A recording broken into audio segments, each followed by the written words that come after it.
폭풍에 휘말려 물에 빠진 왕자를 구해준 뒤 그를 사랑하게 된 인어공주의 이야기는 안데르센의 동화 중 가장 널리 알려진 작품이라고 할 수 있는데요. 왕자의 사랑을 얻는 데 성공한 디즈니 애니메이션 속 인어공주와는 달리 실제 원작은 인어공주가 공기에 정령이 되면서 이야기가 끝나는데, 인어공주가 이렇게 끝나게 된 데에는 원작자인 안데르센의 시련이 한몫했다고 볼 수 있습니다. 안데르센은 사실 양성애자로 인어공주를 집필하기 전 그는 에드워드 콜린이라는 남자를 짝사랑 중이었는데요. 에드워드가 결혼한다는 소식을 듣고 큰 충격을 받은 안데르센은 당시 구전설화였던 인어 이야기를 각색해서 인어공주라는 동화를 완성시켰고, 자신이 동화 속 인어공주처럼 이루어질 수 없는 사랑을 했기 때문이었는지 원작의 결말 역시 사랑이 이루어지지 않았다고 합니다. 오늘날 인어공주는 왕자님을 사랑해 인간이 되고 싶었다고 알려져 있지만, 원작 속에서 인어공주는 왕자를 사랑했기에 인간이 되고 싶었던 것이 아닌 영혼을 얻고 싶었기 때문에 왕자의 사랑을 필요로 했다고 합니다. 동화에 등장하는 인어들은 아름다운 외모와 젊음을 가졌지만 영혼이 없는 존재였기 때문에 죽고 난 후에는 소멸될 수밖에 없었고, 인어공주가 마녀와의 거래를 했던 이유 역시 자신에게 없는 것을 가지고 싶었기 때문이라고 합니다. 인어공주가 왕자와 불멸의 영혼을 동일시한다는 내용은 원작 속에서 여러 번 언급됐다고 하는데요. 이 외에도 우리가 흔히 알고 있는 인어공주의 결말과 원작의 결말은 그 내용도 약간 다르다고 합니다. 이웃나라 공주가 아닌 인어공주와 결혼하는 디즈니 애니메이션의 결말이나 물거품이 되었다는 동화 속 내용과 달리 원작 속 인어공주는 공기의 정령이 되어 승천했으며 그토록 원했던 영혼을 얻으면서 끝이 나지만, 원작과 다른 내용의 판본이 많은 이유는 안데르센이 강조한 작품의 주제가 어린 독자들에게 설명하기 힘들 정도로 철학적이라는 출판사 측의 판단하에 그냥 빼버렸기 때문이라고 합니다. 인어공주는 많은 판본이 존재하지만 특히나 디즈니는 인어공주의 결말 외에도 많은 내용을 각색했는데요. 그중 하나가 인어공주에게 인간이 될 수 있는 약을 만들어준 마녀를 만악의 근원으로 묘사하는데, 사실 원작에서 마녀는 인어공주를 말리면서 자신이 알려줄 수 있는 것은 모두 알려주며 경고까지 해주는 인물로, 고집을 굽히지 않는 인어공주의 뜻대로 인간이 되는 약을 만들어주는 조력자로 그려집니다. 하지만 디즈니 애니메이션에서는 마녀가 인어공주를 시기했기 때문에 목소리를 빼앗아갔으며, 왕자와 결혼하지 못하게 이웃나라 공주로 변신까지 하며 둘의 사이를 방해하는 악역으로 그려집니다. 이처럼 디즈니는 인어공주 하면 대표적으로 떠오르는 애니메이션을 만들어내며 오늘날 인어공주가 전 세계적으로 사랑받을 수 있게 만들었지만, 재창조에 가까운 각색을 통해 원작자였던 안데르센이 가장 중요하게 여겼던 결말을 바꿔버렸고, 이 때문에 오늘날 많은 사람들은 인어공주 하면 원작 동화 속 결말이 아닌 디즈니표 해피엔딩을 떠올리는 게 아닐까 싶네요. 영원히 자라지 않는 소년의 대명사인 피터팬. 하지만 원작 속의 피터팬은 우리가 알고 있는 모습과는 사뭇 다른 모습이라고 하는데요. 오늘은 그동안 우리가 몰랐던 피터팬에 대해 알아보도록 할게요. 피터팬은 네버랜드에 사는 고아들의 대장이자 어른이 되지 못한 채 영원히 소년으로 살아가는 인물로 알려져 있는데요. 그런데 원작 속 피터팬은 누구보다 매정하고 잔인했다고 합니다. 건방지고 이기적인 성격의 소유자였던 그는 자신과 같이 지내는 아이들에게도 얄짤없었는데, 자신과 조금이라도 비슷하게 보이는 것을 용납하지 못했기 때문에 아이들에게 곰가죽을 입고 다니게 시켰다고 하는데요. 이 외에도 자기밖에 모르는 피터팬은 어른들을 굉장히 싫어했는데, 특히나 2차 성징이 온 아이들을 죽일 정도로 어른에 대한 적개심이 엄청났다고 합니다.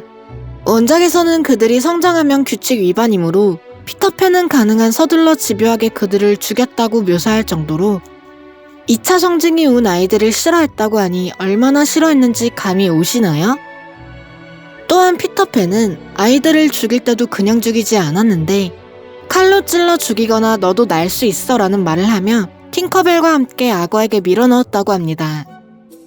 이처럼 성장한 아이들을 끔찍이 싫어했던 피터팬이지만 피터팬에게서 벗어나 살아남은 사람들이 있다고 하는데요. 이들은 바로 악당으로 등장하는 해적들로 해적의 우두머리인 후크 선장 역시 피터팬에게서 살아남았다고 합니다. 후크 선장이 피터팬과 대립하는 이유가 피터팬이 성장한 아이들을 죽이지 못하게 막았기 때문이며 피터팬을 막는 과정에서 후크 선장은 한쪽 손을 잃게 됩니다. 이렇게 피터팬과 적대적인 관계였던 후크 선장에게는 반전 매력이 있었는데요. 원작 속 후크 선장은 널리 알려진 것과는 다른 외모의 소유자로 작중에서의 외모 묘사에 따르면 물망초 같은 눈은 깊은 우수에 젖어 있었고 험상궂은 모습을 찾아볼 수 없는 잘생긴 이목구비를 지녔다고 합니다. 이처럼 오늘날 잘 알려진 것과 다른 피터팬의 원작은 스코틀랜드의 소설 피터 앤 웬디로 피터 앤 웬디를 집필한 제임스 매튜 베리는 6살 때 형을 사고로 잃게 되면서 충격받은 어머니를 위해 형인 데이비드의 흉내를 냈고 시간이 흘러 어머니는 안정을 되찾았지만 여전히 자신에게서 형을 투영하는 어머니를 보며 부담감을 느꼈던 탓인지 제임스는 형이 죽었던 나이인 13살부터 키가 자라지 않았다고 합니다. 이러한 유년 시절을 보냈던 제임스는 유독 아이들을 좋아했고 피터 앤 웬디를 집필하기 전 옆집 아이가 자라고 싶지 않다고 말하는 데서 영감을 얻어 오늘날의 피터팬의 원작이 탄생한 것이라고 하는데요. 원작 속 피터팬의 모습이 잔혹하게 느껴지겠지만 사실 이러한 피터팬의 모습은 작가인 제임스가 어린이에 대해 풍부하고도 사려 깊은 관찰을 통해 아이들의 선악의 양면성을 잘 보여주는 작품이기도 한데요. 오늘날의 피터팬은 원작을 집필한 제임스의 의도와 다르게 각색되었지만 그럼에도 전 세계적으로 사랑받는 이야기가 된 데에는 다 이유가 있는 것 같네요. 주변 사람들의 무관심 속에서 얼어 죽은 불쌍한 소녀의 이야기인 성냥팔이 소녀. 그런데 이 성냥팔이 소녀가 단순히 지어낸 이야기가 아니라 실화를 기반으로 했다는 사실 알고 계셨나요? 널리 알려진 동화 성냥팔이 소녀의 결말은 성냥을 팔지 못해 추위와 배고픔에 시달리던 소녀가 결국 목숨을 잃게 되며 끝이 나는데요. 이처럼 동화 성냥팔이 소녀가 비극으로 끝나게 된 데에는 다 이유가 있었다고 합니다. 동화 속 성냥팔이 소녀의 배경은 1800년대로 당시 성냥은 생필품이었기 때문에 수요가 굉장히 많았고 이 때문에 도시 곳곳엔 성냥 공장이 우후죽순으로 생겨났는데요. 이렇게 생긴 수많은 성냥 공장에서 일하던 노동자들은 임금이 저렴한 아동 노동자였다고 합니다. 고용된 아이들은 성냥의 주 원료인 백린에 노출된 채로 일을 했는데요.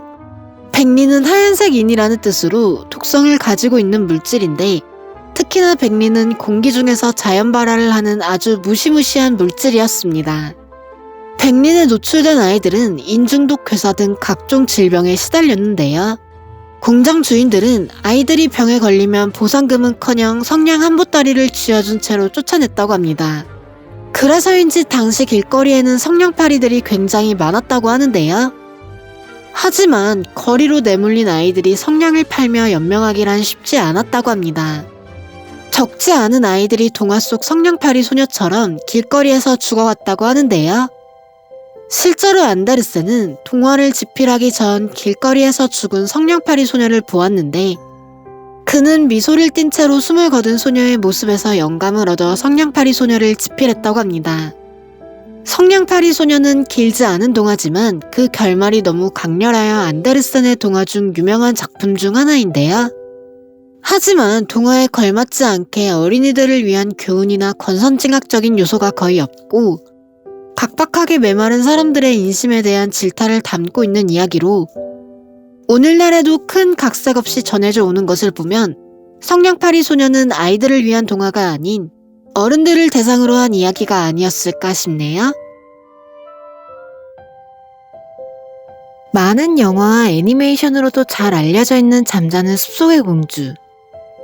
대부분의 이야기에서 잠자는 숲속의 공주는 100년간 깊은 잠에 들어있던 자신을 깨운 왕자와 결혼해서 행복하게 살았다는 결말로 끝이 나는데요. 하지만 원작 잠자는 숲속의 공주는 우리가 알고 있는 것과 다르다고 합니다.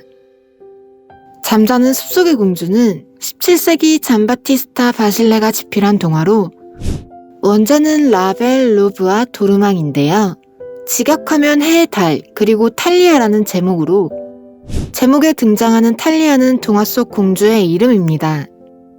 원작에서 탈리아가 태어났을 때 왕은 나라 안의 현자들을 불러 모아 공주의 미래에 대해 물어봤고, 이에 예언가들은 모두가 입을 모아 탈리아가 아마 조각에 찔려 큰 곤경에 빠질 것이라는 예언을 하는데요. 이야기를 들은 왕은 아마 조각은 물론 비슷한 것들을 모두 왕궁에서 치워버렸고, 그 덕분에 탈리아는 무럭무럭 자랄 수 있었는데요. 하지만 탈리아는 예언대로 우연히 만진 아마 조각에 의해 곤경에 빠지는데요. 그녀는 아마 조각에 찔려 쓰러진 뒤 깊은 잠에 빠지게 됩니다. 사랑하는 딸이 쓰러졌다는 소식에 큰 충격을 받은 왕은 탈리아를 큰 저택에 두었고, 오랜 시간이 흘러 이웃나라의 왕자가 저택을 지나다 우연히 탈리아를 발견하게 됩니다.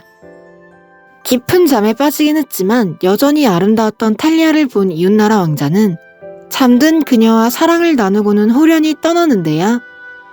이웃나라 왕자가 떠나고 10달이 지나 탈리아는 쌍둥이를 낳게 되는데요. 쌍둥이들은 아마 조각이 박힌 탈리아의 손가락을 빨게 되는데, 그 덕분에 아마 조각이 빠져 탈리아는 잠에서 깨어나게 되고 다시 찾아온 이웃나라 왕자와 재회하게 됩니다. 보통의 동화였다면 이쯤에서 행복하게 살았습니다로 끝이 났겠지만, 해의 달 그리고 탈리아의 이야기는 여기서 끝이 아닌데요. 탈리아와 쌍둥이는 왕자를 따라 이웃나라로 갔지만 왕자의 어머니인 왕비는 세 사람을 못마땅하게 여겼고 이들을 죽여 요리하려고 했지만 왕비의 명을 받은 요리사는 차마 세 사람을 죽이지 못하고 사슴고기로 왕비를 속이는데요.